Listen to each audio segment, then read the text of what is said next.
तो ये नहीं लिखा वो दबाओ, क्यों? अब तो टाइम निकाल लो पढ़ाई के लिए। कपिल क्यों नहीं आया?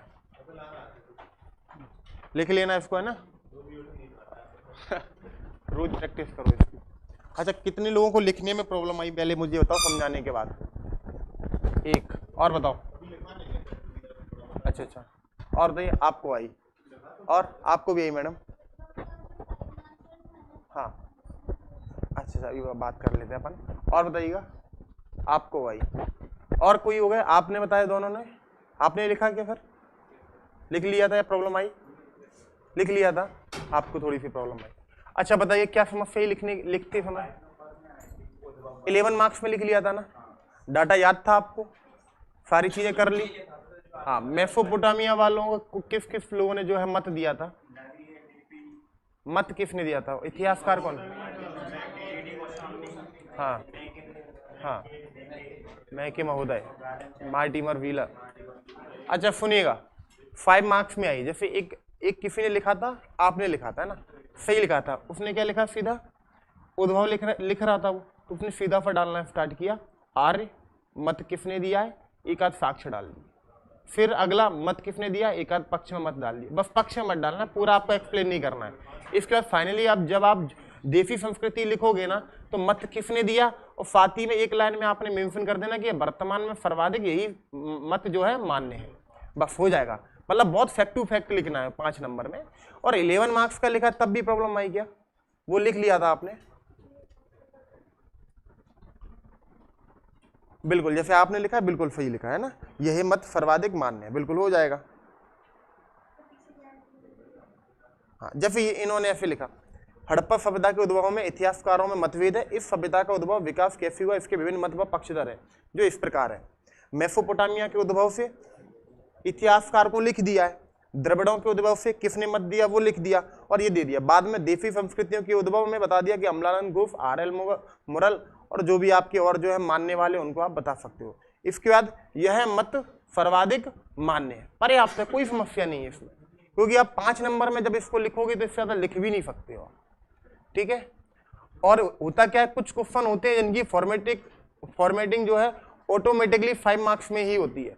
ऐसा नहीं है कि आपसे सामाजिक, आर्थिक, राजनीतिक जबरदस्ती 5 नंबर में पूछ लेगा, ऐसा भी नहीं होता हर बार, और पूछ भी सकता है, पॉसिबिलिटीज हैं, लेकिन बहुत ज्यादा नहीं है।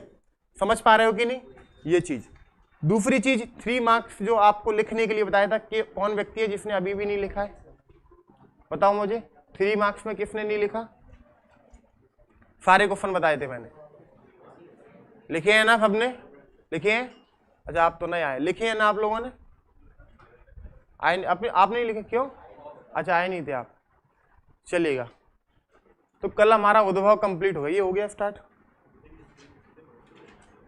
सर हमने भी कॉपी सेंड करी है, प्लीज चेक कर लीजिएगा। जी बहुत सारी कॉपियां आ गई कल, है ना, कर लेंगे ना, आज करके आपको जो है सेंड कर देंगे, ठीक है।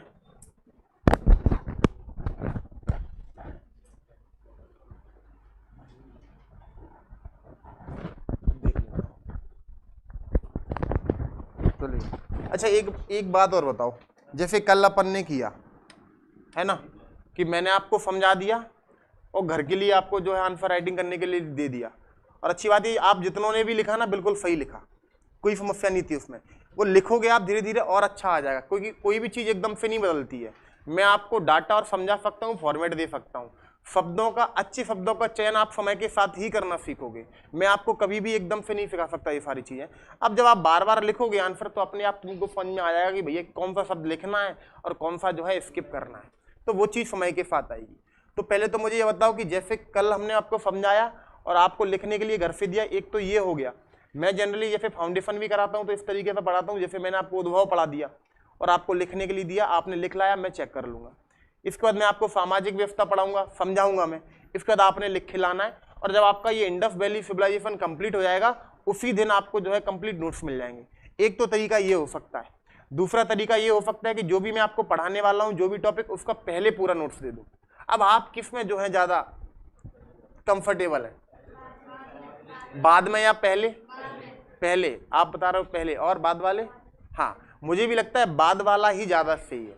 एक्चुअल में क्या होता है, अगर आपको मैंने पहले दे दिया तो आप कोशिश नहीं करेंगे, भरोसा करिएगा। हमने बोला हड़प्पा सभ्यता का उद्भव, चलो सर ने दिए तो एक बार झांक लेते हैं, नहीं तो आप एक ना एक बार नोट्स खोल ही दोगे, आप अपने दिमाग को काम करने नहीं दोगे। जब चीजें आपके पास नहीं होंगी और ये प्रेफर होगा कि कल वो जो है आदमी खड़ा है वो लंबा लंबा सा जरूर चेक करेगा, तो फिर आप जो है शायद करके लाओगे। बात समझ पा रहे हो कि नहीं? तो बस इतना थोड़ा सा समझिएगा, बाकी आप लोग जैसा तय करेंगे हमको वही करना है। अगर आपने पहले चाहिए तो हम पहले दे देंगे, और बाद में जो मैं बता रहा हूँ उस तरीके से तो बिल्कुल कर सकते हैं। मैंने जनरली अभी तक जो क्लासेस लिए वो इसी तरीके से ली गई। बाद वाला आपको मतलब कुछ भी नहीं आएगा, वही नोट्स में मिलने वाला जो मैं यहाँ पढ़ा रहा हूँ। बात समझ में आ रही है कि नहीं? एक्चुअल में क्या है, मैंने अगर आपको नोट्स दे दी तो आप मेरे शब्द कॉपी करने लगोगे, और मैं ये नहीं चाहता। आपको एग्जाम हॉल में कुछ भी मेरा याद रहने वाला नहीं है, मैं आपसे ये प्रॉमिस कर सकता हूँ, मैं आपको ये गारंटी दे सकता हूँ, मेरा कुछ भी आपको याद रहने वाला नहीं है। आप जो अपनी कलम से प्रैक्टिस कर रहे हैं बार बार, वही आपके काम आने वाला है। मैं कितना भी अच्छा फॉर्मेट बना दूं, कुछ भी कर लूं, कुछ भी नहीं आएगा। यही कारण है कि मैं प्रैक्टिस करा रहा हूं आपको बार बार। तो करिए, अगर आप समझ पाए तो ठीक है, बाकी जो भी है ठीक है, बाद में दे देना जी। भानु धाकड़ जी, और बताइएगा ये ऑनलाइन वाले भी बताओ, क्योंकि कल बहुत सारे मैसेज आ रहे थे।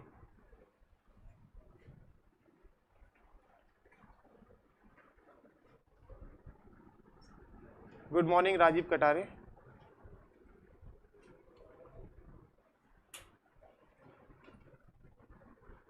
हाँ, गॉड पार्टिकल नहीं हो सकता, ये गॉड पार्टिकल है, इनको थोड़ा सा ऐड करो है ना ग्रुप में। हाँ, बाद वाला मुझे लगता है आपको थोड़ा अभी लग रहा होगा, जैसे ही अपन एक दो टॉपिक करेंगे ना, आप लगोगे, आपको पता चल जाएगा कि भैया ये सबसे अच्छा तरीका है ना।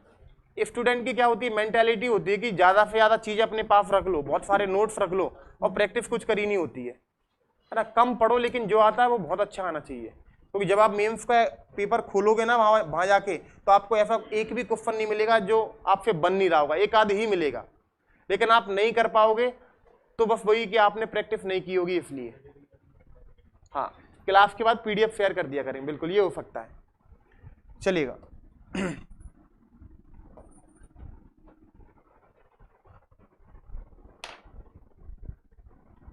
आज जो है हमको सामाजिक व्यवस्था देखनी है हड़प्पा सभ्यता की, कि आखिर में जो उनकी समाज में कौन कौन है, समाज में क्या क्या था, किस प्रकार का उनका समाज था, ये सारी चीजें आप देखोगे। कल आपने उद्भव देखा, हमने सारे विभिन्न इतिहासकारों के मत देखे, उनके पक्ष में विपक्ष में सारी चीजें देखी, और आज हमको जो है हड़प्पा सभ्यता की सामाजिक व्यवस्था देखनी है कि भैया उनकी सामाजिक व्यवस्था किस प्रकार की थी। तो पहली चीज तो हमने ये पता होना चाहिए कि आखिर में सोसाइटी में कौन कौन से तत्व आते हैं। बात समझ पा रहे हो कि नहीं? चलिएगा, बताइएगा सोसाइटी में क्या क्या आ सकता है, बताओ जरा मुझे। समाज कैसा है, दो समाज का प्रकार, पितृसत्तात्मक या मातृसत्तात्मक, एक हो गया। दूसरा बताइएगा, रहन सहन यानी कि खान पान वेशभूषा कह सकते हो आप उसको, दूसरा भी हो गया। और वर्ण व्यवस्था यानी कि सामाजिक संगठन क्या था। एक्चुअल में हम ये शब्द प्रयोग नहीं करेंगे वर्ण व्यवस्था, क्योंकि वर्ण व्यवस्था को जो पहली बार उल्लेख मिल रहा है वो ऋग्वेद में मिल रहा है, और ऋग्वेद के 10वें मंडल में मिल रहा है पुरुष सूक्त में, तो वो अवधारणा बहुत बाद की है, तो इसके जो है परिप्रेक्ष्य में हम वो शब्द को जो है प्रयोग नहीं कर सकते। हाँ, हम इसके लिए एक शब्द प्रयोग कर सकते हैं सामाजिक संगठन, कि उस टाइम का जो है सामाजिक संगठन क्या था। और अगर आप सामाजिक संगठन नहीं कर सकते हो तो वर्ण व्यवस्था की जगह पे आप वर्ग व्यवस्था कर लीजिएगा, तो वो भी काफी हद तक जो है आपका तार्किक होगा, लेकिन वर्ण व्यवस्था नहीं करिएगा। अगर कोई बहुत बाल में वे खाल निकालने वाला व्यक्ति होगा तो वो गलत कर देगा, ठीक है। इसके बाद और बताइएगा सर, स्त्रियों की दशा। बिल्कुल, एक्चुअल में होता क्या था सर, पहले जो है स्त्रियों को इतना ज्यादा महत्व नहीं दिया जाता था। जैसे जो राष्ट्रवादी इतिहासकार हैं वो भी शायद जो है अपनी लेखन शैली में स्त्रियों को इतना महत्व नहीं देते हैं, लेकिन जब मार्क्सवादी इतिहासकार आए तो उन्होंने यह तय किया कि कोई भी समाज को हम तभी अच्छा कह सकते हैं जब उस समाज में जो है महिलाओं की स्थिति जो है बहुत अच्छी हो। बात समझ में आ गई कि नहीं? और अगर जिस समाज में महिलाओं की स्थिति अच्छी नहीं होगी तो वो समाज जो है आदर्श समाज अपन जो है इसको नहीं मान सकते। तो भैया मार्क्सवादियों ने जो है इस चीज को ऐड कर दिया कि भैया अब जो है सामाजिक व्यवस्था आप किसी भी सभ्यता की या संस्कृति की बता रहे हो तब आपने जो है महिलाओं का तत्व भी रखना ही। बात समझ में आ गई कि नहीं? तो एक क्या हो सकता है, महिलाओं की स्थिति जो भी रही होगी। और बताइएगा सर जी क्या हो सकता है? अंत्येष्टि रहेगा। बिल्कुल, कि भैया अगर अंत्येष्टि थी यानी कि अंतिम संस्कार जो फ्यूनरल राइट्स होते हैं वो किस प्रकार का था, ठीक है। हाँ, ये एक चीज हो सकती है कि भैया अंत्येष्टि संस्कार। और बताइएगा क्या हो सकता है? व्यापार आर्थिक में आएगा, उद्योग आर्थिक में आएंगे। देखो अर्थ के केंद्र में रख के जो व्यवस्था बना रहे हैं वो सारी की उसी में बिल्कुल मनोरंजन के साधन आ जाए। बात समझ में आ गई कि नहीं? तो इन्हीं पॉइंट्स के तहत जो है आप इसको कंप्लीट कर सकते हैं, कोई दिक्कत वाली बात नहीं है। हड़प्पा सभ्यता में अगर आप देखोगे तो इनकी लिपि नहीं पढ़ी गई है, और लिपि नहीं पढ़ी गई है तो इनका जो भी सामाजिक परिदृश्य है वो बहुत ज्यादा क्लियर नहीं हो पाता है। लेकिन जितने भी हमारे पास पुरातात्विक साक्ष्य मिले हैं, जो भी हमको वहां पे जो है आर्कियोलॉजिकल एविडेंस मिल रहे हैं, उनके आधार पर जो भी हम समझ पाए या देख पाए वो हम जो है सारी चीजें देख लेते हैं। ठीक है, हाँ वो उसमें आ जाएंगे ना, बताया ना, मनोरंजन के साधन में आ जाएंगे, है ना। हाँ तो ये सारी चीजें अपन इसके अंतर्गत देखते हैं। तो सबसे पहले बताइए क्या देखेंगे, यानी कि समाज का प्रकार। आप चाहें तो समाज का प्रकार महिलाओं की स्थिति के साथ कर सकते हैं कि महिलाओं की स्थिति अच्छी थी और जो है ये समाज क्या था, मात्र सत्तात्मक था, तो समाज का प्रकार आप उसमें करिएगा। अपन शुरू करते हैं सबसे पहले तो वही भूमिका लिखनी है। और भूमिका में क्या लिखना है बताओ मुझे जरा। तो सिंपल सा भूमिका में आप क्या लिखोगे कि भैया इनकी क्या है, लिपि नहीं पढ़ी गई है, और लिपि नहीं पढ़ गई है तो कोई भी हमारे पास जो है साहित्यिक साक्ष्य नहीं है। साहित्यिक मतलब कोई भी हमारे पास किताब नहीं है इनकी। और भैया अब जब देखो कोई भी कल्चर हो उसका सबसे अच्छा, चाहे सामाजिक हो चाहे आर्थिक व्यवस्था हो, अगर आप देखोगे सीक्वेंस अगर कहीं मिलेगा तो किसी ना किसी किताब में ही मिलेगा। और अगर इनकी किताब नहीं है तो फिर हम सिर्फ किस पे डिपेंड है, पुरातात्विक साक्ष्यों पे। यानी कि वहां पे जो मूर्तियां निकल रही हैं, वहां पे जो सील्स मिल रही हैं, वहां पे जो है मृदभांड निकल रहे हैं, इन सारी चीजों पे हम इनकी समाज तय करने की कोशिश करते हैं। तो आप वही लिखोगे कि हड़प्पा सभ्यता की लिपि अभी तक पढ़ी नहीं गई है, परिणाम स्वरूप हमारे पास क्या नहीं है, साहित्यिक साक्ष्य नहीं है, अतः इनकी सामाजिक व्यवस्था जानने के लिए हम किस पर निर्भर हैं, पुरातात्विक साक्ष्यों पर। और उसके बाद आप क्या करेंगे, वही आपका फ्लो चार्ट बनाएंगे। फ्लो चार्ट बनाने के बाद आप फ्लो चार्ट को खोलोगे। बात समझ में आ गई कि नहीं? तो भूमिका सबसे पहले तो लिख लीजिएगा आप यहाँ पे भूमिका। इसके बाद फ्लो चार्ट में हम देखते हैं कौन कौन से पॉइंट आ सकते हैं। ठीक है, इंडस वैली सिविलाइजेशन के लिए अच्छी बात यह है कि आपने जो है ज्यादातर में यही भूमिका रखनी है कि भैया लिपि नहीं पढ़ी गई है तो पुरातात्विक साक्ष्यों पर निर्भर। हर बार आप ये भी कर दोगे तब भी कोई समस्या नहीं है ना। भूमिका इसमें जो हम देखते हैं कौन कौन से पॉइंट डाल सकते हैं। तो आपने एक बताया क्या, सामाजिक संगठन। सामाजिक संगठन कह सकते हैं अपन इसको, या क्या बोल सकते हैं इसको बताओ जरा, वर्ग व्यवस्था। आप जिसमें भी कंफर्टेबल आप अपने हिसाब से कर लीजिएगा। जाति और वर्ण का उल्लेख मत करिएगा, क्योंकि जाति का उल्लेख पहली बार उत्तर वैदिक काल में आ रहा है, तो हम वो शब्द इसके लिए ज्यादा से नहीं कर सकते। जनरली नोट्स में दे दिया जाता है, लेकिन वो वास्तव में वैध नहीं है। और ना ही आप वर्ण का प्रयोग कर सकते हो, क्योंकि वर्ण तो चीज जो है आर्य लेके आए, उन्हीं ने पहली बार इस चीज का प्रयोग किया है ना। तो आप कर सकते हो सामाजिक संगठन या वर्ग व्यवस्था। बात समझ में आ रही कि नहीं? इसके बाद अगर आप बात करोगे तो नेक्स्ट क्या हो सकता है बताओ जरा मुझे। आपने बताया कि क्या हो सकती है, महिलाओं की स्थिति कहती है ना, तो बता दो कि मात्र सत्तात्मक समाज एवं महिलाओं की स्थिति, हम ये बताने की कोशिश करेंगे इसमें, है ना। तो आप लिख सकते हो स्त्रियों की दशा, उसकी इतनी जानकारी मिलती नहीं है अपन को, स्त्रियों की दशा। और बताइएगा आप, ये थोड़ा सा बाद में डाल लेंगे, खान पान वेशभूषा ये अपन कर सकते हैं। सामाजिक हो गई, सामाजिक संगठन हो गया, स्त्रियों की दशा हो गई। इसके बाद आप क्या कर सकते हैं, खान पान, खान पान और साथ में कर देना वेशभूषा। ठीक है, क्या संस्कृति मतलब किस प्रकार से, हाँ इसी में सारी चीज, संस्कृति नहीं, वो एक्चुअल में क्या है, अपन उसको इनकी अपन को सांस्कृतिक व्यवस्था भी पढ़नी पड़ेगी, तो वहां अपन थोड़ा अलग से रिलेट करेंगे। इसके बाद और बताइए क्या हो सकता है जरा। मनोरंजन के साधन हो सकते हैं, बिल्कुल हो सकते हैं।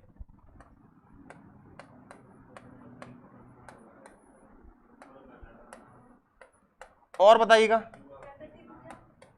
प्रकृति पूजा तो फिर ये धार्मिक व्यवस्था में देख लेंगे ना, पूजा पाठ जो भी है। और बताइएगा, अंत कितने पॉइंट्स हो गए आपके, 1 2 3 4, कम से कम 6 तो आपको रखनी पड़ेंगे। एक आप बता सकते हो अंत्येष्टि, बिल्कुल बता सकते हो, है ना। क्या, हाँ अंत्येष्टि। इससे पहले चलो समता मूलक समाज या समाज किस प्रकार का, तो लिख सकते हो।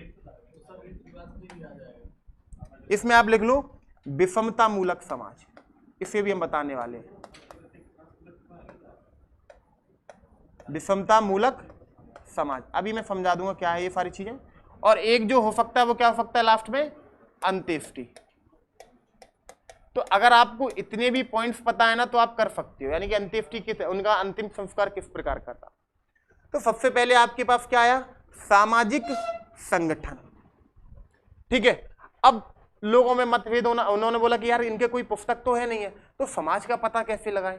जैसे ऋग्वेद में तो आपको पता है कि आपके पास ऋग्वेद है, तो आपने बता दिया कि वैदिक जो आर्य थे उनका सामाजिक संगठन किस प्रकार से है कि ब्राह्मण, क्षत्रिय, वैश्य, शूद्र, क्योंकि ऋग्वेद के 10वें मंडल में पुरुष सूक्त में क्लियर लिखा हुआ है। तो आपने बोल दिया इनका तो ठीक है, लेकिन इनकी लिपि नहीं पढ़ी गई है और ऐसी कोई हमको यहाँ पे पुस्तक भी नहीं मिली है, तो अब इनका सामाजिक संगठन किस प्रकार से निकालोगे, बताओ जरा, सोचो, खुद सोचो तो फायदा आप बता सकते हो। आपको पता है सबसे पहली चीज उनके पास व्यापार था, व्यापार था तो यानी कि कोई ना कोई व्यापारिक वर्ग रहा होगा। बात समझ में आ गई। तो एक आपको वर्ग निकल के आ गया, क्या, व्यापारी वर्ग। और बताइएगा दूसरा क्या हो सकता है, सैनिक का आप कैसे साक्ष्य देंगे, बताइएगा। हाँ, बुनकरों को अपन उस मजदूर वर्ग में रख देंगे, बिल्कुल हो सकता है। एक जैसे आपको पता है कि मोहनजोदारो से जो है दाढ़ी वाले पुरोहित मिले, है ना, जिसे योगी की मूर्ति भी कहते हैं, है ना, जो कि इफ्टीटाइट की बनी हुई, यानी कि सेल खड़ी की बनी हुई है। तो उस आधार पे कह सकते हैं कि हम भैया ये जो है यहाँ पे एक पुरोहित वर्ग भी रहा हो। ठीक है, दो वर्ग निकल के आ गए, व्यापार और पुरोहित। अब फिर सोचिएगा कुछ और, मजदूर, श्रमिक। देखो इतनी बड़ी बड़ी बिल्डिंग्स बनाई हैं तो कोई ना कोई श्रमिक वर्ग तो रहा होगा। बात समझ में आ गई कि नहीं। तो अगला क्या हो जाएगा, श्रमिक वर्ग या मजदूर वर्ग, जो भी आप कह सकते हो। इसके बाद बताइए क्या और हो सकता है। अब देखो क्या, अब सुनिएगा, ये सब मजदूर वर्ग में, इसीलिए तो मजदूर श्रमिक बोला है मैंने आपको। हाँ, अब देखो भैया सिंपल सा, हड़प्पाई स्थल है, कुछ जगह से जो है कांसे की तलवारें, ठीक है, इसके बाद तांबे की फाल वाले तीर मिले। तो इस आधार पे कह सकते हैं हम योद्धा वर्ग था। लेकिन क्या हम बहुत बड़े स्तर पर नहीं मिली ये चीजें, बहुत बड़ी स्तर पर नहीं मिली है। तो भैया एक समस्या बनती कि यानी कि योद्धा वर्ग था लेकिन कैसा था, रक्षात्मक था, आक्रामक नहीं था। और जब भी कोई भी सभ्यता बहुत ज्यादा विकसित होती है, बहुत ज्यादा व्यापार वाणिज्य में संलग्न होती है, तो वो थोड़ी सी कम ही आक्रामक होती है। जैसे गुप्त काल में अगर आप देखोगे तो गुप्त काल में व्यापार वाणिज्य अच्छा था, लेकिन हुड लोग कैसे थे, बहुत ज्यादा सभ्य नहीं थे, तो उन्होंने आक्रमण किया, सब कुछ तहस नहस कर दी। अरब इन्वेंशन के टाइम पे भी अगर आप देखोगे तो अरब लोग इतने सभ्य नहीं थे, उनके पास इतना व्यापार वाणिज्य नहीं था, लेकिन अपना सब कुछ बढ़िया चल रहा तो उन्होंने आक्रमण कर दिया। यही देख लो, अगर आप आर्यों की आक्रमण वाली थ्योरी पे अगर बात करोगे तो आर्य आपको पता है कबीलियाई प्रवृत्ति के, और कबीलियाई जो लोग होते हैं वो थोड़े से युद्ध प्रिय होते हैं। कैसे होते हैं, युद्ध प्रिय होते हैं। और ये व्यापारिक लोग थे तो उन्होंने भी आक्रमण किया, यही सीन हुआ। ऐसे आप अरबों का, तुर्कों का आक्रमण देख सकते हो। तो जब जब भैया क्या होगा, व्यापार बहुत ज्यादा होगा, तो आप देखोगे कि सैनिक जो क्षमता होती है थोड़ी सी कमजोर हो जाती है। याद रखिएगा ये बात हमेशा से। तो आप बताओगे कि योद्धा वर्ग था, लेकिन जो है कैसा था, रक्षात्मक था, यानी कि अगर कोई अटैक करेगा तो प्रोटेक्शन के लिए, या फिर आप कह सकते हैं सिक्योरिटी गार्ड के लिए। इतने बड़े बड़े किले बनाए गए तो उनकी रक्षा के लिए चाहिए। बाजार व्यवस्था बनाई गई है तो बाजार में जो है प्रशासन सुचारू रूप से चलता रहे, इसके लिए भी कुछ लोग हमको चाहिए। तो इसीलिए जो है एक वर्ग और निकल के आया, कौन सा, योद्धा वर्ग निकल के आया। क्या बिल्कुल लिखोगे, हाँ, है ना। तो सामाजिक संगठन में आपको यहाँ से जो है 4 वर्ग मिलते हैं कि सबसे पहले या तो विद्वान या पुरोहित वर्ग, आप पहला लिखोगे क्या, विद्वान या पुरोहित वर्ग। अब आपको जो है साक्ष्य जो है प्रस्तुत करने की जरूरत नहीं है इसमें, ठीक है। आप सिंपल से लिखोगे कि हड़प्पाई समाज जो है 4 वर्गों में विभाजित था, पहला पुरोहित, दूसरा योद्धा, तीसरा कौन सा, व्यापारी, और चौथा श्रमिक या मजदूर वर्ग, ठीक है। दूसरा क्या हो सकता है फिर बताओ जरा, पुरोहित हो गया, दूसरा कौन सा हो जाएगा, योद्धा वर्ग। अब देखना गलती से भी क्षत्रिय मत कर देना, गलती से भी क्षत्रिय मत कर देना। क्षत्रियों का भी पहली बार जो उल्लेख मिल रहा है वो ऋग्वेद में मिल रहा है, उससे पहले तक कहीं भी क्षत्रियों का उल्लेख नहीं मिल रहा है। तो हम कुछ भी जबरदस्ती नहीं डाल सकते, समझ रहे हो कि नहीं। हाँ, पुरोहित भी मत, विद्वान वर्ग डाली, बिल्कुल डाल सकते, स्कॉलर विद्वान वर्ग डाल दीजिए, हटा दो, पुरोहित भी मत डालो। आप क्या डाल सकते इसकी जगह पे, विद्वान वर्ग डाल सकते हो, बिल्कुल, है ना। एक्चुअल में क्या है, जो जैसे ऋग्वेद में पुरोहित जैसा कोई उल्लेख नहीं मिलता है। पुरोहित हर वो व्यक्ति है जो पूजा पाठ का काम करा रहा है। पुरोहित भी 16 प्रकार के होते हैं, 16 प्रकार में से एक प्रकार होता है ब्राह्मण। याद रखिएगा, जब आप ऋग्वेद को पढ़ोगे, ऐसा नहीं है कि पुरोहित और ब्राह्मण मतलब ब्राह्मण एक कोई पूरा वर्ग गया, कोई ऐसा है। पुरोहित हैं 16 प्रकार के, उन 16 प्रकार के पुरोहितों में से एक प्रकार है ब्राह्मण का। बाद में ये जो ब्राह्मण वर्ग है इसने सारे पुरोहितों को डोमिनेट कर दिया, यानी कि उनको उनके ऊपर जो है हावी हो गए और जो कहीं ना कहीं धार्मिक चीजें जितनी भी थी अपने अंदर समाहित कर ली, और इस तरीके से अन्य वर्ग क्या हो गए, नग्न हो गए पुरोहितों में भी। तो विद्वान या पुरोहित शब्द आप यूज कर सकते हो, कोई समस्या नहीं है, क्योंकि अगर आप बात करोगे मेसोपोटामिया वाली जो सभ्यता है ना, उनका भी प्रशासन कौन चलाते, पुरोहित लोग चलाते थे, यानी ऐसे लोग जो धार्मिक कार्यों में संलग्न रहते हो। बात समझ आई? तो पुरोहित शब्द भी गलत नहीं होगा, लेकिन अगर आपको फिर भी लग रहा है तो आप विद्वान शब्द का प्रयोग कर सकते हैं। इसके बाद बात कर रहे हैं तो कौन सा, योद्धा वर्ग। और क्या हो सकता है मुझे जरा बताओ, व्यापारी करेगा, मर्चेंट है ना, यानी कि व्यापारी वर्ग हो जाएगा एक। और इसके बाद क्या हो सकता है, श्रमिक वर्ग हो सकता है, बिल्कुल श्रमिक वर्ग। तो जो हड़प्पाई समाज था वो इन 4 वर्गों में विभाजित था। पहली चीज तो आपने ये लिखना है, पहला पॉइंट कर लोगे क्या, ठीक है। अच्छा, इन सारे पॉइंट्स में आप चाहें तो एक पॉइंट और लिख सकते हो, शिक्षित एवं शांति प्रिय समाज कर सकते हो ना समाज में, क्योंकि इनकी लिपि मिल रही है, तो इस आधार पे क्या कह सकते हैं कि शिक्षित तो होंगे ये। तो आप एक पॉइंट और चाहो तो कर लेना, शिक्षित एवं शांति प्रिय समाज।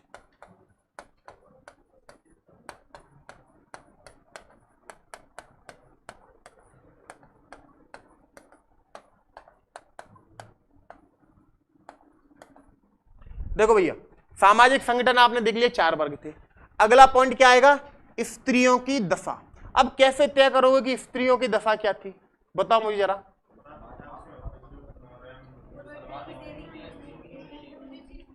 जी बिल्कुल, एक हो गया कि उर्वरता की देवी, दूसरा बताइएगा। बहुत बढ़िया, मोहनजोदारो की कांसे की मूर्तियां। हाँ, इसीलिए तो आपको वो सारी मतलब समझ रहे हो नहीं, एविडेंस को कैसे यूज करना, जो भी आपके साक्ष्य थे। एक बता दिया मैडम ने कि जो है कांसे की नर्तकी की मूर्ति, दूसरा बता दिया मदर ऑफ जो फर्टाइल जो गॉडेस थी उनके बारे में बताया, कि उर्वरता की देवी या मातृ देवी की प्रतिमा। इसके बाद और कुछ बता सकते हो क्या, कैसे बताओगे, बताओ जरा।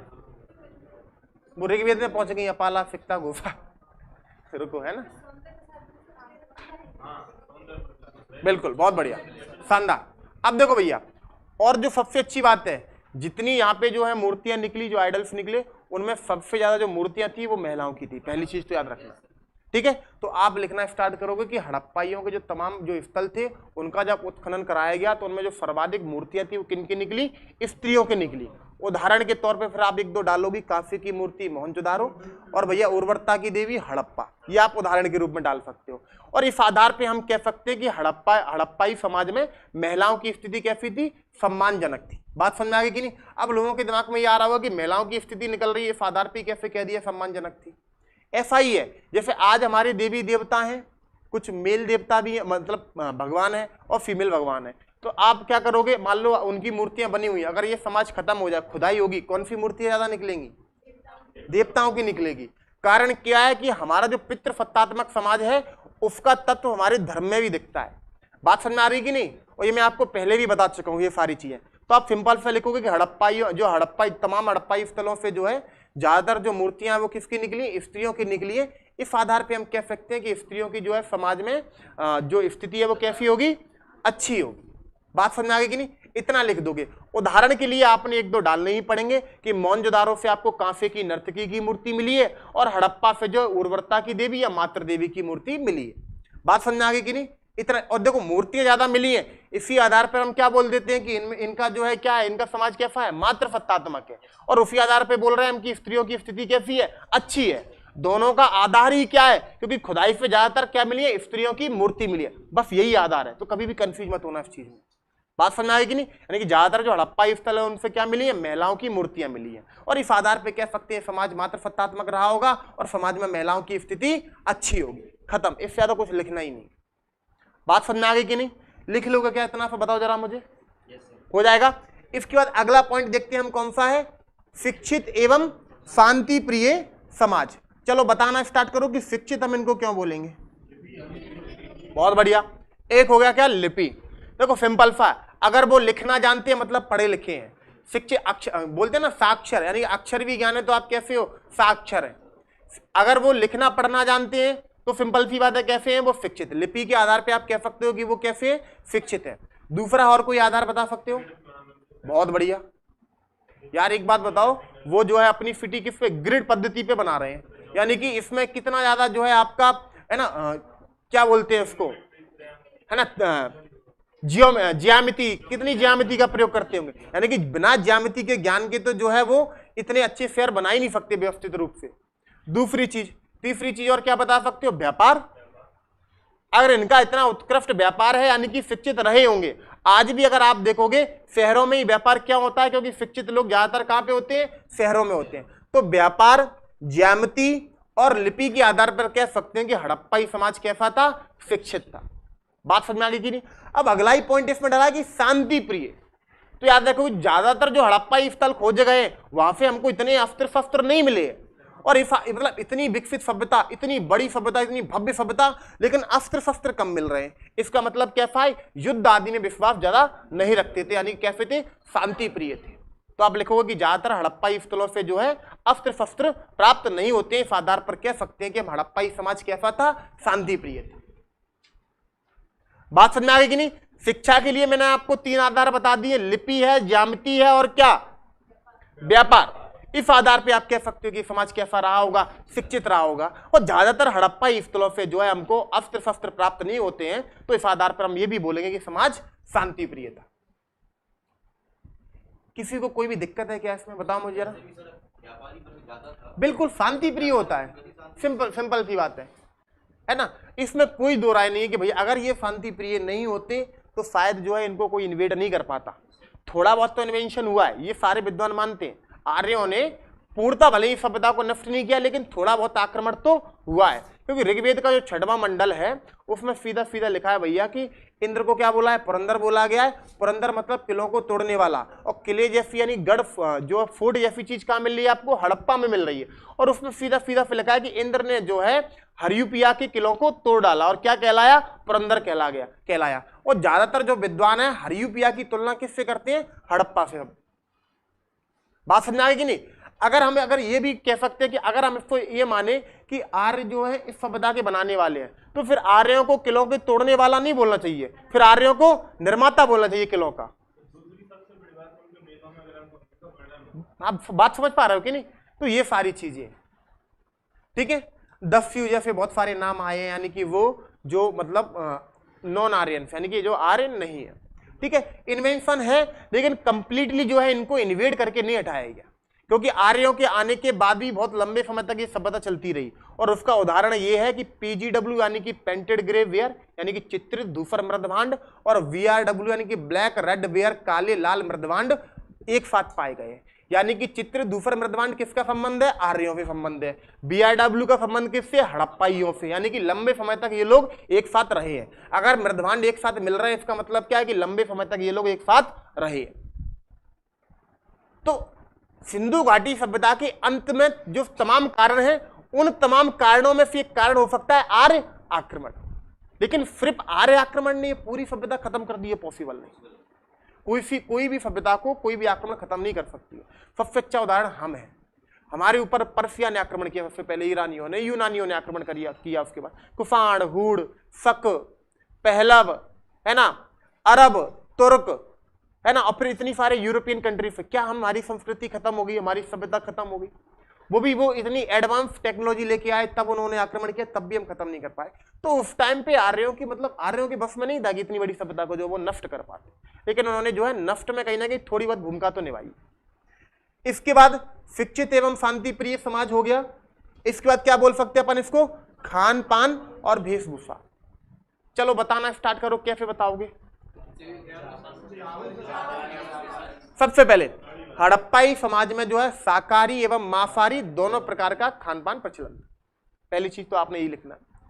शाकाहारी में क्या बता दोगे आप, जो आपको जौ चावल लोथल वगैरह से मिल रहा है बता दोगे, जौ चावल गेहूं वगैरह ये सब, किसमें, शाकाहारी।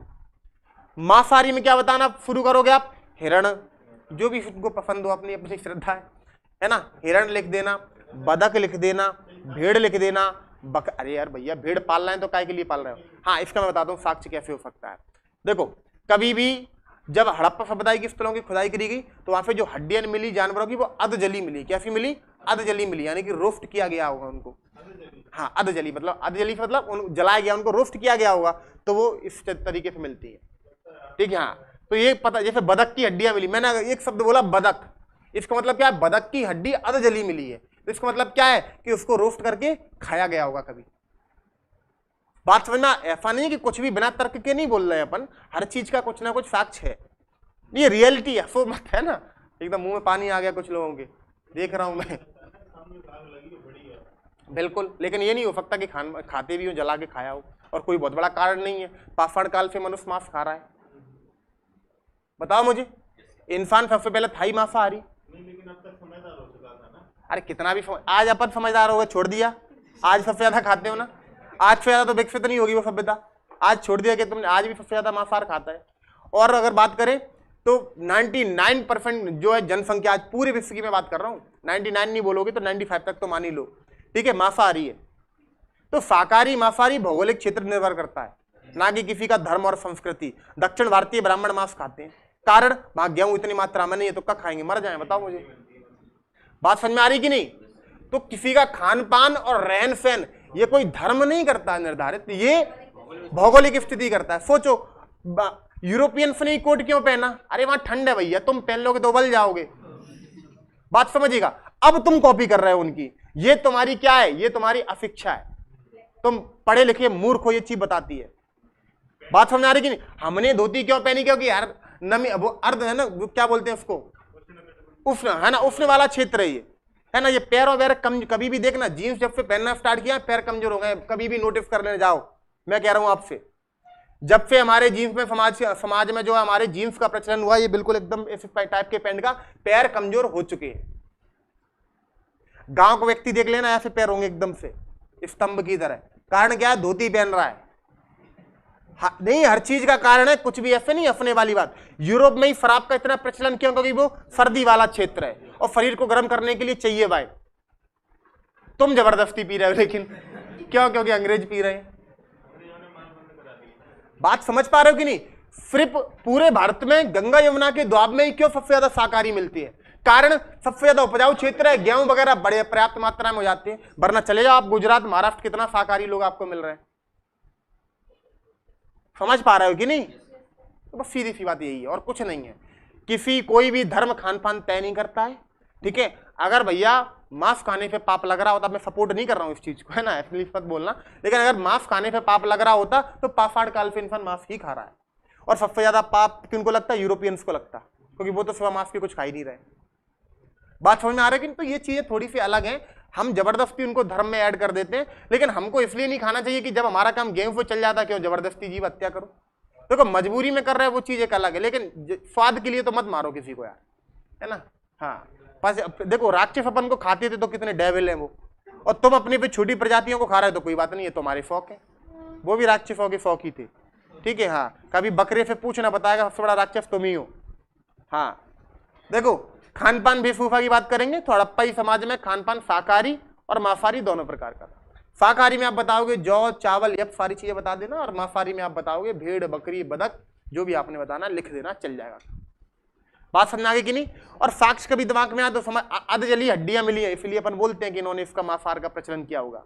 अब मुर्गे की हड्डी अधजली मिली मतलब रोस्ट किया गया होगा इसको, और बहुत बड़े लेवल पे मिली है, मतलब बहुत ज्यादा रोस्ट किया गया मुर्गा। बात समझ आ गई कि नहीं। हाँ, इसके बाद क्या है, मनोरंजन के साधन। अच्छा, वेशभूषा क्या है, चलो भैया वेशभूषा में आप बताना स्टार्ट करो सबसे पहले कि सूती और ऊनी दोनों प्रकार के वस्त्रों का प्रचलन था। हड़प्पाई जो उत्खननों से हमको सुई का प्रयोग मिला, यानी कि सिले हुए वस्त्र पहनते थे, सुई मिली है वहां पे बहुत बड़े लेवल पे। इसके बाद आप बता सकते हो क्या भैया, जो है आपको आभूषण पे मोहनजोदारो से सोने के मनकों का 6 लड़ियों वाला हार मिला, यानी कि कैसे थे, आभूषण प्रिय थे। इसके बाद आपको चनूदड़ों से मनके बनाने की फैक्ट्री मिली है, मनके से आभूषण बनाते यानी कि आभूषण प्रिय थे। इसके हाँ बिल्कुल, लिपस्टिक वगैरह ये सारी चीज आपको जो सौंदर्य प्रसाधन मिले, कहां पे मिले, चनूदड़ों से मिले। तो आप बोलोगे कि भैया ये सौंदर्य प्रिय भी थे, तो इस सब इसके सबके आधार पर नहीं लिख पाओगे वेशभूषा। क्या, अच्छा हाँ, बहु प्रजाति समाज भी एक हेडिंग हो सकता है, लेकिन कितना लिखोगे यार 11 मार्क्स में आप हेडिंग। बिल्कुल एक पॉइंट चलो और बता देंगे आपको, बहु प्रजाति समाज। नहीं उसमें नहीं आएगा, अलग नहीं अलग आएगा ये, एक बहु प्रजाति समाज, इसे अपन कह सकते हैं, इसे अपन चलो अलग देख लेंगे अलग से इसको। बात समझ में आएगी नहीं। तो आप इस सब के आधार पे खान पान में लिख दोगे, खान पान शाकाहार मांसाहार, शाकाहार में ये चीजें, मांसाहार में बदक ये सारी चीजें। फिर आप बताओगे वेशभूषा में कि भैया ऊनी सूती दोनों प्रकार के जो है वस्त्र पहन रहे हैं। इसके बाद सौंदर्य प्रिय हैं, क्योंकि यहाँ पे सौंदर्य प्रसाधन चीजें मिल रही है हमको, कहाँ से, चंद्रमुद्रों से मिल रही है। मोहनजोदारो से जो है सोने के मनकों पे 6 लड़ियों वाला हार मिला, यानी कि आभूषण प्रिय भी रहे होंगे। और कुछ वैसे बताओ कंठहार यानी कि गले का हार वगैरह ये पहनते होंगे, कर्णफूल वगैरह, ये सारी चीज आप बता सकते हैं। और ये वेशभूषा का तो आप एक मिनट, वेशभूषा का तो आप इस बात से आधार लगाइए, कभी अगर आपने कांसे की मूर्ति देखी होगी तो वो कुछ इस तरीके से खड़ी हुई है ना, इस तरीके से कुछ खड़ी हुई है ना, हाँ ऐसे कुछ खड़ी हुई है। तो अगर आप उसको देखोगे तो ऐसे है वो, तो इसका जूड़ा दिख रहा है, यानी कि इनको क्या है, केश प्रसाधन का भी इनका पता है इनको कि जूड़े वगैरह लगाने, तो मतलब वेशभूषा कितना उच्च लेवल का था, है ना। उसकी कमर पे जो है ये क्या बोलते हैं इसको, कमर धनी जो होती है, ये कमरबंद जो होती है, ये सारी चीजें जो है उनके लगी हुई हैं। तो भैया एक जो है बढ़िया अच्छा था, समझ रहे हो कि नहीं। हाँ महिलाएं तो हर ही समाज में ऐसी ही रहती हैं। हाँ बताइएगा। बिल्कुल मिला है, लोथल से मिला है, हाँ ऊन का मिला है, हाँ बिल्कुल। और इसके बाद देखो कपड़ों में, वस्त्र में तो कितना आप बता सकते हो भैया, लोथल से रंगाई कुंड मिल रहा है, यानी कि वस्त्रों को रंगने का कार्य करते होंगे। तो बहुत सारे आधार है, आप बता सकते हैं सारी चीजें। और बताइए किसी के मन में कोई भी डाउट हो बताइएगा, कोई दिक्कत नहीं है।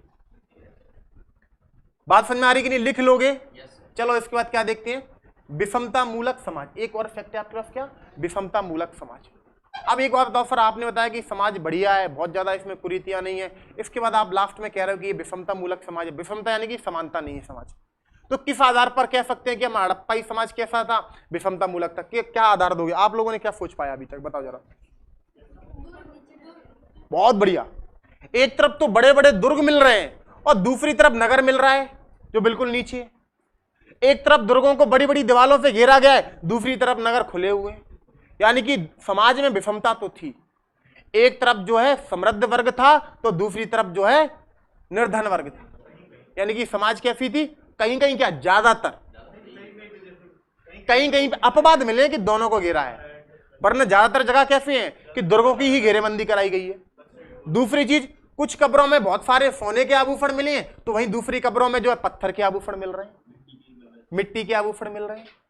कार्नेलियल तो चलो एक बहुमूल्य वस्तु है, तो अमीर लोग ही पहनेंगे। तो नहीं कह सकते समाज पे कि पर्याप्त असमानता थी।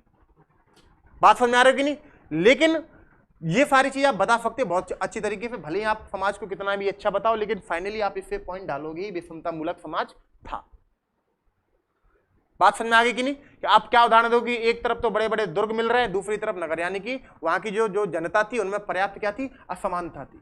हड़प्पाई अगर कब्र भी देखोगे, जो उनके जो बरियल्स मिल रहे हैं, जो उनकी समाधियां मिल रही हैं, एक तरफ एक किसी कब्र में तो बड़े बड़े सोने के आभूषण मिल रहे हैं, तो दूसरी कब्रों में क्या मिल रहे हैं, मिट्टी के आभूषण मिल रहे हैं। इस आधार पर कह सकते हो कि एक तो क्या था, समृद्ध वर्ग था, और दूसरा निर्धन, यानी कि समाज में पर्याप्त असमानता थी। तो विषमता मूलक समाज आप कह सकते हो। इसके बाद अगर आप देखोगे नेक्स्ट क्या है, बहुप्रजातीय समाज। अब ये बात आ गई, चलो इसको भी कर ही लेते हैं। आपको मैंने पहली ही क्लास में बताया था कि इसमें जो है अलग अलग प्रजातियों के लोग मिले हैं। जैसे मैंने आपको उदाहरण के लिए बताया था कि जो सर्वाधिक लोग मिले हैं भूमध्य सागरीय या द्रविड़ प्रजाति के मिले। इसके बाद मैंने आपको बताया प्रोटो ऑस्ट्रेलॉइड, है ना, जो ऑस्ट्रेलिया के मूल हैं, और जो भारत की जो तमाम जनजातियां वो इसी वर्ग की हैं। इसके बाद मैंने आपको मंगोलॉइड बनाया, चाइनीज नूडल्स टाइप जो लोग होते हैं, चाइना वगैरह के, ये सारी चीजें। इसके बाद अल्पाइन थे, यूरोप में मिल जाएंगे आपको, मध्यम कद होता है, बिल्कुल अंग्रेजों की तरह, लेकिन मध्यम कर, ये मस्तिष्क उनका थोड़ा ज्यादा चौड़ा होता है। और अब जो है ये तो खत्म होने की भी कगार पे, अब बहुत कम मिलते हैं ये लोग। एक समय था इन्होंने जो है यूरोप पे कब्जा कर रखा था अपने दिमाग के बल पर, लेकिन बाद में जर्मन जैसे लोग निकल के आए ना, बर्बर थे, बेचारे अल्पाइन को निपटा दिए। बात समझ में आ रही है कि नहीं। तो इस समाज में क्या थी, अलग अलग प्रजातियां थी। प्रजातियों में कौन कौन सी लिखोगे, सबसे पहले भूमध्य सागरीय द्रविड़ प्रजाति जो दक्षिण भारत में पाई जाती है, जो सर्वाधिक थी। इसके बाद आप बताओगे प्रोटो ऑस्ट्रेलॉइड, जो भारत की तमाम जो जनजातियां वो इसी वर्ग से संबंध रखती है। इसके बाद आप बताओगे क्या सर जी, कि भैया अल्पाइन और मंगोलॉइड। इस आधार पे जो है ये समाज क्या था, बहुप्रजातीय समाज था, क्योंकि इनकी जो कब्रें मिली है हमको, ये चारों प्रजातियां वहां से मिलती है। बात समझ में आ पा रही है कि नहीं। हाँ, इसके बाद क्या रह गया है, अंत्येष्टि संस्कार। अब अंत्येष्टि संस्कार देखना बड़ा ही इंपॉर्टेंट टर्म है सामाजिक व्यवस्था का, और ये बड़ी अच्छी व्यवस्थित अंत्येष्टि व्यवस्था थी इनके यहाँ पर। जैसे आप देखोगे यहां पर जो है अंत्येष्टि संस्कार है, वो कितने प्रकार का है, 3 प्रकार का है। पहला जो प्रकार है वो कौन सा है भैया, बताओ जरा मुझे। जलाना थोड़ा सा बाद में देखेंगे, सबसे पहले तो पूर्ण समाधि, यानी कि पूर्ण समाधिकरण। ठीक है, दूसरी कौन सी हो सकती है, आंशिक, यानी कि आंशिक समाधिकरण।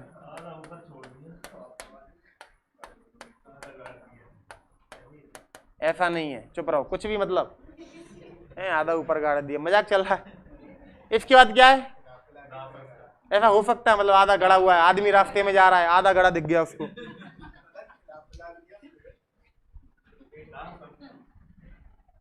कॉमन सेंस घर छोड़ के आते हो क्या। इसके बाद कौन सा है, दाह संस्कार। दफनाना ही दफनाना ही चल रहा है, दाह संस्कार। हाँ हाँ, दाह संस्कार यानी जलाना, यानी क्रिमिनेशन। अब देखना, पहला क्या है, पूर्ण समाधिकरण। जनरली जो आज भी आप मुस्लिम जो ईसाई हैं वो क्या करते हैं, पूर्ण समाधिकरण। कोई व्यक्ति मर गया, उसको ले गए, गड्ढा खोदा और गाड़ दिया, ये क्या हो गया, पूर्ण समाधिकरण, और ढक दिया मिट्टी से, है ना, बात समझना, ये क्या हो गया, पूर्ण समाधिकरण। इसके जो साक्ष्य मिलते हैं आपको वो हड़प्पा से मिलते हैं। हड़प्पा में जो समाधि, जो अंत्येष्टि व्यवस्था थी वो कैसी थी, पूर्ण समाधिकरण की थी। इसके बाद दूसरा क्या है, आंशिक समाधिकरण। अब समझिएगा इसमें क्या होता था जरा, बिल्कुल, कोई व्यक्ति मरा, उसको ले जाके अपन जंगल में छोड़ा है, पहले तो डाला है, और बाद में पशु पक्षी जानवर जो भी है उसको खा लिया उनको, और उसका जो हड्डियां वड्डियां उनकी बची किसी कलश में रख दी, और उस कलश को लाए और गड्ढा खोदा, उसमें दफना दिया। ये कौन सा हो गया, आंशिक समाधिकरण। बात समझ आ रही कि नहीं। और अगला क्या है, दाह संस्कार, यानी कि क्रिमिनेशन, जला दिया। और आंशिक समाधिकरण की अगर बात करोगे तो इसके भी साक्ष्य जो मिलते हैं वो हड़प्पा से मिलते हैं, यानी कि हड़प्पा से पूर्ण समाधिकरण और आंशिक समाधिकरण के साक्ष्य मिलते हैं। जबकि बात करेंगे दाह संस्कार की, क्रिमिनेशन की, जलाने की, तो ये मोहनजोदड़ो से इसके साक्ष्य मिलते हैं। यानी कि मोहनजोदड़ो में जो अंत्येष्टि संस्कार थे वो कैसे थे, दाह संस्कार था। बात समझ लोगे कि नहीं। तो इसमें लिख दिएगा, ये क्या हो जाएगा, मोहनजोदड़ो।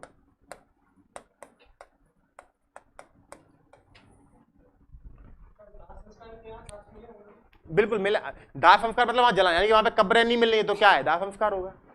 सिंपल सा, दिमाग लगाने वाली बात, समझ गए ना। हाँ, ये अपन ऐसा मानते हैं, दिमाग लगाते हैं। और कंकाल वंकाल मिल ही जाते हैं, जले हुए कुछ ना कुछ सारी चीजें, बहुत सारी, है ना। वहां पे क्या है, आप देखोगे मोहनजोदारो में कब्रें मिल रही, लेकिन बहुत ज्यादा नहीं मिल रही है ना। और दूसरी चीज, हड्डी जली हुई बहुत ज्यादा मिल रही है, तो उस आधार पे कह सकती है वहां पे क्या चल रहा होगा, दाह संस्कार चल रहा होगा। यहाँ पे क्या है, कलश समाधान मिले तो हमने बोल दिया कि भैया कैसा रहा है, आंशिक समाधिकरण रहा है, कि पहले जानवरों को यहाँ डाला है, उनको खा लिया होगा, बाद में जो है रख दिया। ठीक है। और अब एक बात और पूछ रहे थे तुम कि भैया कि पता कैसे चला कि ये जो है मांस खाते थे। तो जो जानवरों की हड्डी मिली है ना, उसमें मनुष्य के दांत के चिन्ह मिले, याद रखना। हाँ, ऐसे नहीं है, जो कभी तुमने देखना, कभी जो आर्कियोलॉजिस्ट होते हैं ऐसे लेट जाएंगे 1.5-2 घंटे के लिए, कैसा पैना पर चक्कू ले लेंगे जब किसी एक्सकेवेट कर रहे होंगे, मतलब 3-3, 4-4 घंटे बस इतनी सी जगह पे लगाते स्टिक। इतनी मतलब सूक्ष्मता से वो जो है हर चीज को खोजते हैं, आप सोच भी नहीं सकते इस लेवल से।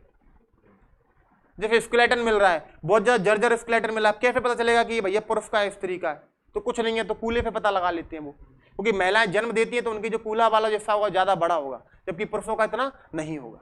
तो बहुत सारे आधार है। अगर कभी आपने एनसीईआरटी पढ़ी होगी तो आपको ये सारी बातें आती ही नहीं, अगर आपने एनसीईआरटी पढ़ी होती।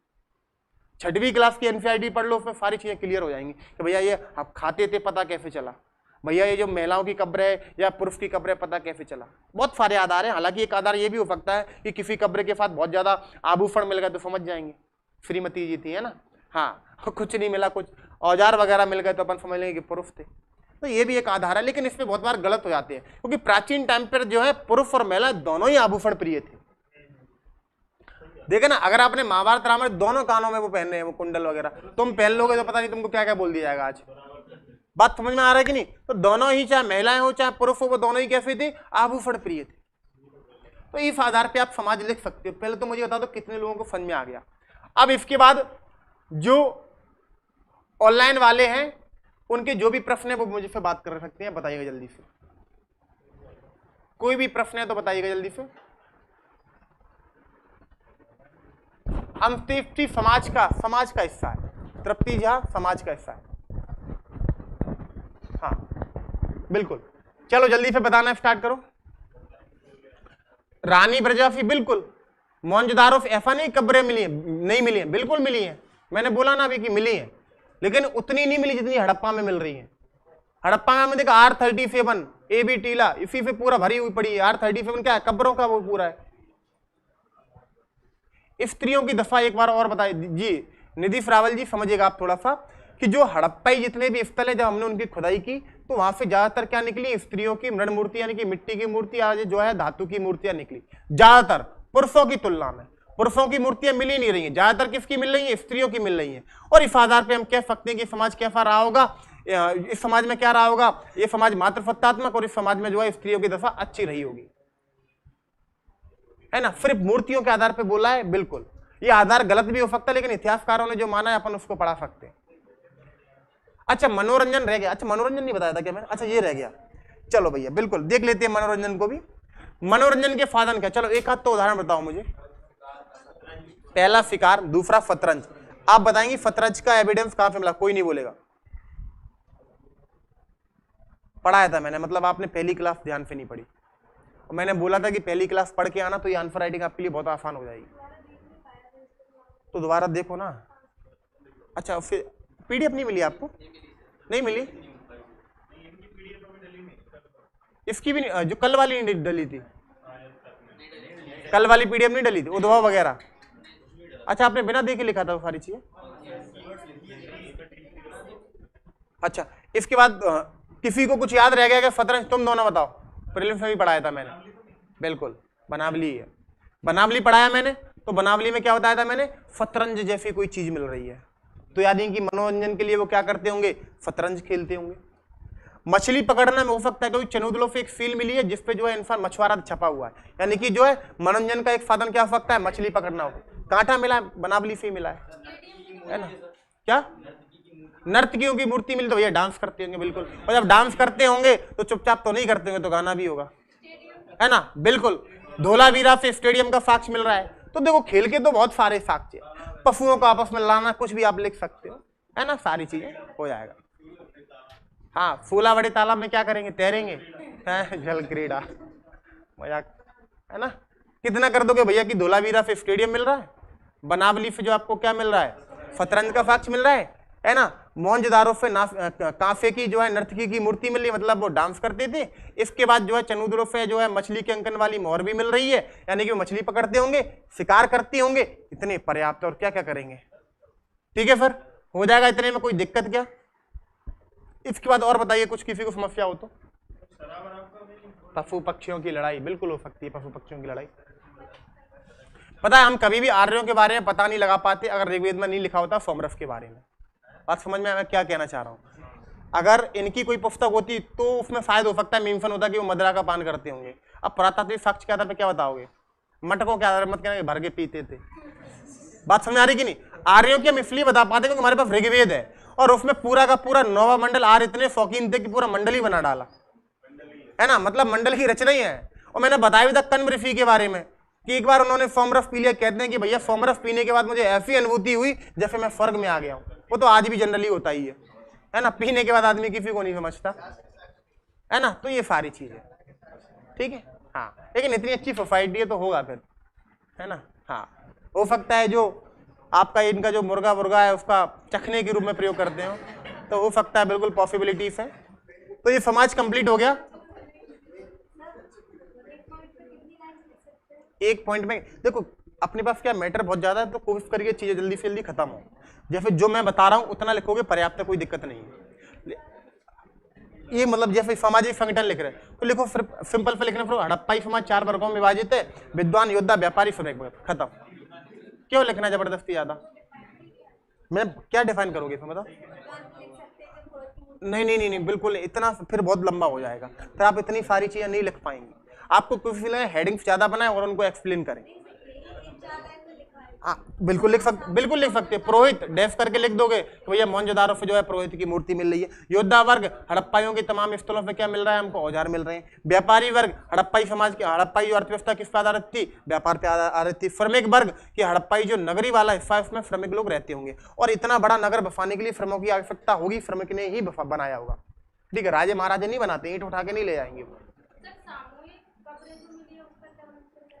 मेगा गोस्वामी कह रही सर ये यदि पॉइंट ना बना के डायरेक्ट लिखें तो बिल्कुल लिख सकती हैं आप, लेकिन ये जो आप बता रही हैं ये पैटर्न जो है यूपीएससी में फॉलो करते हैं, है ना। पीएससी वाले जो लोग हैं वो थोड़े से आलसी प्रवृत्ति के होते हैं, वो चाहते हैं कि हमको जितना क्लियर आप बिल्कुल हम देखे सामने हमको समझ में आ जाए कॉपी में कि इन्होंने लिखा क्या है। और ये कैसे पॉसिबल है जब आप पॉइंट वाइज लिख रहे हो, है ना। आपका फ्लो चार्ट जब ऐसा बना होगा ना ये ऐसे, तो जो व्यक्ति देखेगा वो समझ जाएगा कि इसने यही लिखा होगा, आगे वो आपका पढ़ेगा ही सीधा चेक करेगा आगे बढ़ जाएगा। हाँ, और यूपीएससी में पॉइंट वाइज इसलिए लिख पाते हैं क्योंकि वहां पे निश्चित नहीं है क्वेश्चन का पैटर्न, कुछ भी पूछ सकते हैं। जैसे तुमसे क्या पूछेंगे भैया, ये सारी चीजें यूपीएससी में प्रश्न पूछा गया कि आर्यों के बारे में पुरातात्विक साक्ष्य नहीं बताता है और हड़प्पाइयों के बारे में साहित्यिक साक्ष्य नहीं बताता है, इस पर टिप्पणी कीजिए। अब हड़प्पाइयों के बारे में साहित्यिक साक्ष्य क्यों नहीं बताता है, क्योंकि उनकी लिपि पढ़ी नहीं गई है, तो साहित्य अपन पढ़ ही नहीं सकते हैं। और आर्यों के पुरातात्विक साक्ष्य के नाम पर आपके पास सिर्फ पीजीडब्ल्यू है, यानी कि पेंटेड ग्रेवियर है, चित्रित दूसर बृहदारण्य, और कोई पुरातात्विक साक्ष्य नहीं है। क्योंकि ऋग्वेद में जो उल्लेख है, जो उनके वेदों में उल्लेख है कि बड़ी बड़ी महल ये सारी चीजें, उस जैसी कोई चीजें नहीं मिलती है ना, तो पुरातत्व उससे मैच नहीं कर पाता है। तो ये सारी चीजें, तो ये इस टाइप के यूपीएससी में बनते रहते। सर बलाथल कल्चर क्या है जी, ये फ्रिचारिया जी, बलाथल कल्चर राजस्थान से मिली एक ताम्र पाषाणिक स्थल है, यानी कि चैल्कोलिथिक साइट है। और यहाँ से जो है प्राचीनतम, आपको मैंने बताया कि कुष्ठ रोग के साक्ष्य यहाँ से मिले हैं, यहाँ से तांबे की भट्टियां मिली है, यहाँ से तांबे की मातृ देवी की प्रतिमा मिली है, यहाँ पर जो है मिट्टी की सिक्योरिटी वाले यानी कि सुरक्षा प्राचीर मिली है। इतना सारा लिख सकते हो आप, शायद 5 मार्क्स में, 3 मार्क्स में, 5 मार्क्स में लिख सकते हो, बहुत सारी चीजें। प्रीलिम्स का वीडियो देख लेना, उसमें पड़ा हुआ है सर। ये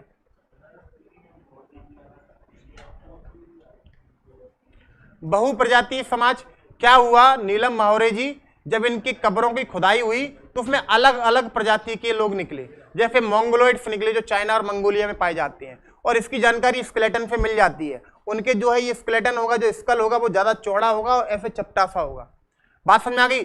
कुछ जो निकले वो प्रोटोऑस्ट्रेलॉइड निकले कब्रों में, कुछ जो निकले अल्पाइन, और कुछ जो निकले कौन से भूमध्य सागरी, जो सर्वाधिक निकले यानी कि द्रविड़, जो दक्षिण भारतीय लोग हैं। बिल्कुल आया था ये प्रश्न, यही प्रश्न इस प्रकार के ही बनते हैं, बहुत लिमिटेड है सिलेबस आपका। चलो इसके बाद कुछ चीजें और हैं जो मैं आपको बताता हूं। क्या युग्मित समाधियां समाज में लिखना चाहोगी तो लिखना चाह रही है, ऐसा बोल रही हो आप? हाँ, युग्मित सामूहिक भी कहना चाह रही है, युग्मित कह सकते हैं आप। पेयर्ड बरियल्स या फिलोथल वगैरह से जानकारी मिल रही है हमको, पेयर्ड बरियल्स की।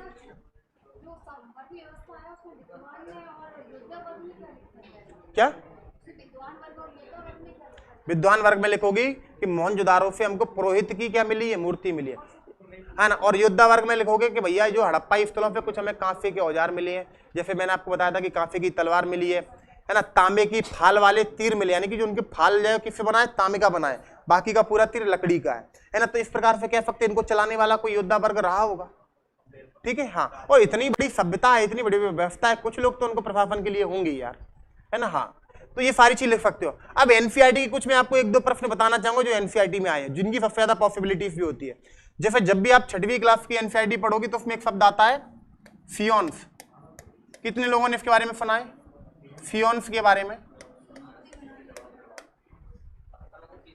कोई? हाँ, आपने बताया क्या?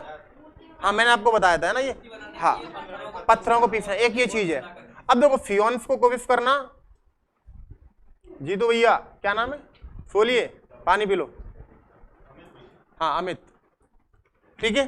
तो फियोन्स, यहाँ पे एक टर्म आया है एनसीईआरटी 5th क्लास में, फियोन्स, वो भी इंडस वैली सिविलाइजेशन में, तो ये भी आप थोड़ा सा कवर करके चलिएगा। तो फियोन्स में आप क्या लिखोगे, जैसे पत्थर होते हैं, बालू वगैरह के पत्थर हैं, उनको क्या कर लिया अपन ने, पहले तो पीस लिया, उसमें मिला ली क्या, गोंद। क्या मिला ली, गोंद मिला ली, और फिर उसमें गोंद मिला के क्या बनाए, उनसे वस्तुएं बनाई, मूर्तियां बनाई, मान लो बटकरे बना लिया, जो कटोरे होते हैं उनको बना लिया, मूर्ति बना ली, और उन फियोन से उनको बनाया। बाद में जो समुद्र की शैवाल होती है ग्रीन कलर की, उनसे जो है उनको क्या कर दिया, कलर कर दिया, उनको पीस कर। तो इस प्रकार के जो पात्र निकले उन्हें क्या बोला गया, फियोन्स बोला गया। अब जो पात्र भी हो सकते हैं, मूर्ति हो सकती है, कोई भी वस्तु हो सकती है। बात समझ आई कि नहीं, कि पहले जो बालू वगैरह पत्थर होते हैं उनको क्या किया अपन ने, पीसा, उसमें गोंद मिलाई और फिर उनसे क्या बना दी, मूर्तियां बना दी, और बाद में जो है समुद्र की जो आपकी शैवाल वगैरह जो हरे रंग की होती है उससे जो है उस पर कलर कर दिया, तो ये क्या हो गए, फियोन्स, और इनका प्रचलन कहाँ है, हड़प्पा सभ्यता में। तो फियोन्स में आपको 3 मार्क्स में लिखना ही पड़ेगा, कल लिख के लाइए,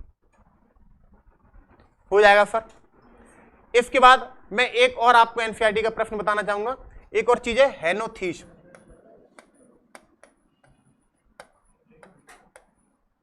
चलो बताओ, किसी ने सुना है क्या हेनोथीज? ये एनसीईआरटी की टर्मिनोलॉजी है।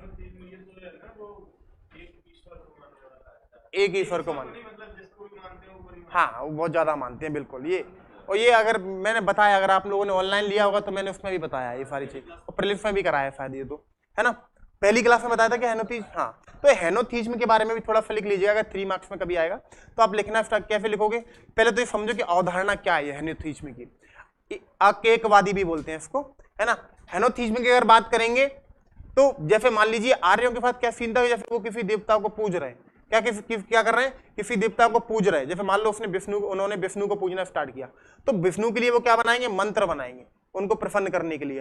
तो विष्णु के लिए जो मंत्र बने उसमें विष्णु को सर्वश्रेष्ठ दिखाया गया है, यानी कि वो ब्रह्मा से भी श्रेष्ठ है, वो जो है शिव से भी श्रेष्ठ है, यानी कि सारे गुणों का उनमें क्या कर दिया, आरोपण कर दिया, यानी कि सारे गुण जो है अब किसमें है, विष्णु में। और वही जो व्यक्ति अब अगली बार जब किसकी पूजा करेगा, शिव की पूजा करेगा, तो सारे गुणों का आरोपण किसमें कर देगा, शिव में कर देगा। अब शिव को वो जो है विष्णु और ब्रह्मा से ऊंचा बता देगा। तो इस अवधारणा को बोलते हैं हेनोथीज। ये अवधारणा जो है मैक्स मूलर ने दी है, ये भी आप चाहें तो मेंशन कर सकते हैं, किसने दी है, मैक्स मूलर ने दी है। बिल्कुल, हर देवता को बड़ा बताना, बिल्कुल किसी भी देवता में जो है सारे गुणों का निरूपण कर देना या आरोपण कर देना, क्या कहलाएगा, ये हेनोथीज। दिया किसने भैया, मैक्स मूलर ने दिया। तो ये कुछ अवधारणाएं जो आपको पता होनी चाहिए जनरली देवताओं के लिए। हाँ, कैसी ईस्ट मतलब जिसे आप सबसे ज्यादा मान सकते हैं, बिल्कुल हो सकती है अवधारणा, हेनोथीज में का पार्ट हो सकती है। एक्चुअल में क्या था, ये देखो, ये पहले कोई अवधारणा नहीं थी, हमारे वेदों में ऐसी कोई अवधारणा का उल्लेख नहीं है। जब मैक्स मूलर ने हमारे वेदों का अध्ययन किया तो उसने देखा यार कि मतलब आर्य थोड़े से अलग है, क्या कि जब भी ये किसी देवता को पूजते हैं तो फिर उसी में क्या कर देते हैं, सारे गुणों का निरूपण कर देते हैं, तो ये देवता सबसे महान है। जब अब आप देखो ना, आपने अगर सीरियल्स वगैरह देखे होंगे तो आपको देखेंगे शिव जी जो है विष्णु भगवान का जाप कर रहे हैं, विष्णु जी जो है शिव जी का जाप कर रहे हैं। तो हर एक की कंडीशन में एक एक को क्या बताया गया, श्रेष्ठ बताया गया। अच्छी तरीका है ये, है ना। हाँ, जैसे बहुत सारे धर्मों में क्या होता है कि नहीं, कोई एक है तो फिर वो एक ही पूजनीय, दूसरा पूजनीय नहीं है, उसकी कोई समानता हो ही नहीं सकती है। क्या ऐसा कुछ नहीं है, क्यों विष्णु को ऊपर माना जाता है? हाँ, आर्य समाज से रिलेटेड ये हेनोथीज अवधारणा है, ये अलग से 3 मार्क्स में पूछ सकती है। मैं एनसीईआरटी कुछ टर्मिनोलॉजी बता रहा हूँ। हाँ, वेदों को पढ़ के ही उन्होंने दिया, लेकिन आपसे नॉर्मली इस संदर्भ में नहीं पूछा जाएगा कि वैदिक साहित्य के संदर्भ में पूछा जाएगा, आपसे पूछा कि हेनोथीज्म क्या अवधारणा है। तो आप ये कह सकते हैं कि आर्यों से संबंधित अवधारणा है। और भैया इसमें जो है जब भी आर्य किसी भी देवता के लिए मंत्र आदि की रचना करते तो उस मंत्र में उस देवता को क्या सर्वश्रेष्ठ या सारे गुणों का उसी में आरोपण या निरूपण कर देते थे। इसी अवधारणा को क्या बोला, हेनोथीज्म। दिया किसने था इस अवधारणा को, मैक्स मूलर। इतनी चीज आप बता सकते हैं। इसके बाद फियोन फिर से रिपीट कर दें, जैसे बालू पत्थर वगैरह होते हैं ना। अब चलो एक और मैं बताऊं क्या बोलते हैं उनको, क्वार्टजाइट पत्थर। क्या कौन से पत्थर होते हैं जो पानी में नदियों में मिलते हैं, ठीक है, शिवलिंग के आकार जैसे पत्थर आपने देखे, भुरभुरे, है ना, बालू कास्मी बोलते हैं उनको। अब उन पत्थर को अपन ने निकाला और उनको पीसा, क्या कर दिया, उनको पीस लिया, उनका चूर्ण बना लिया। बाद में उसमें क्या मिला दी, गोंद मिला दी, और गोंद मिला के कोई भी वस्तु का निर्माण करती है, मूर्ति भी बना सकते हैं, कटोरे बर्तन कुछ भी बना सकते हैं। और उनको रंगेंगे किससे, समुद्री शैवाल से रंग दिया ग्रीन कलर से। अब जो ये जो वस्तुएं निकल के आई इनको क्या बोलेंगे, फियोन्स बोलेंगे। 6वीं क्लास की एनसीईआरटी का टर्म है ये, तो आप उस पर पढ़ सकते हैं चीजें। अब देखो ये फाउंडेशन नहीं है तो मैं आपको एनसीईआरटी नहीं बता सकता हूँ, सारी चीजें नहीं पढ़ा सकता हूँ क्लास में। फाउंडेशन में तो क्लास में एनसीईआरटी चलती है, ठीक है। तो आपने ये कभी भी टाइम मिले खुद पढ़ लेना, क्योंकि आप अपने कंसेप्ट क्लियर करना है तो उसके लिए एनसीईआरटी जो है एकदम मस्ट है, कंपलसरी है ना। इसके बाद कोई किसी का प्रश्न तो बताइए जल्दी से। हमें एनसीईआरटी से क्वेश्चन निकालना पड़ेगा क्या? फिर आपको नहीं निकालना पड़ेगा, आप जितना भी पे कर रहे हो इसीलिए कर रहे हो कि हम निकालेंगे उनको, है ना। हाँ, परेशान नहीं होना है, आपकी चीजों को सरल बनाना है, इसलिए तुम करते हैं।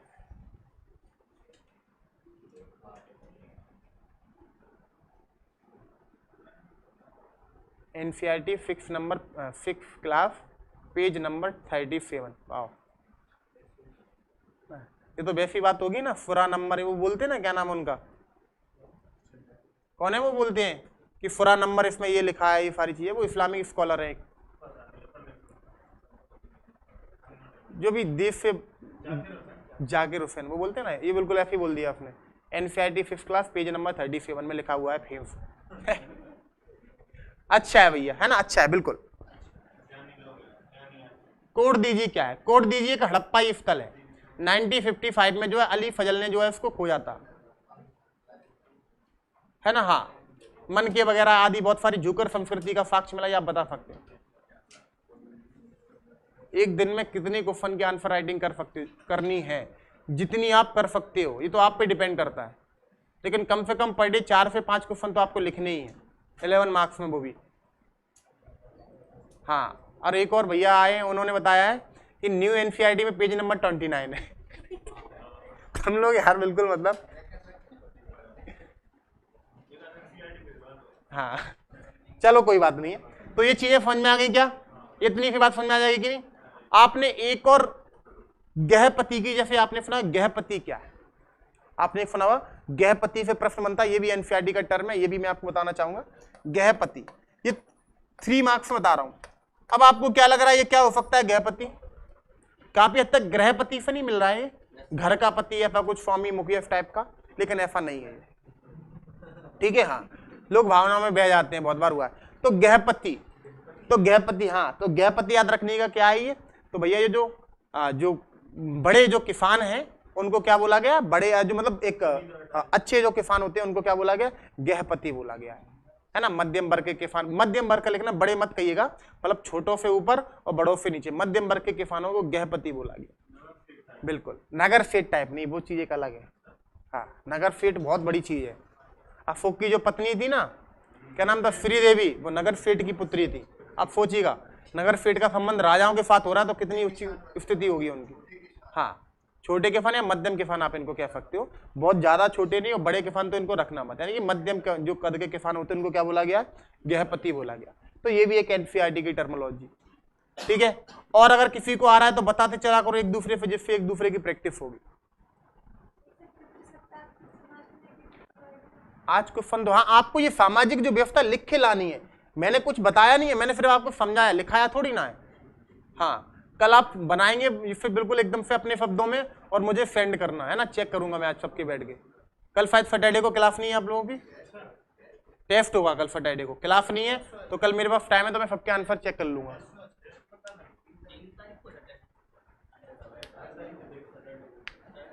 हाँ,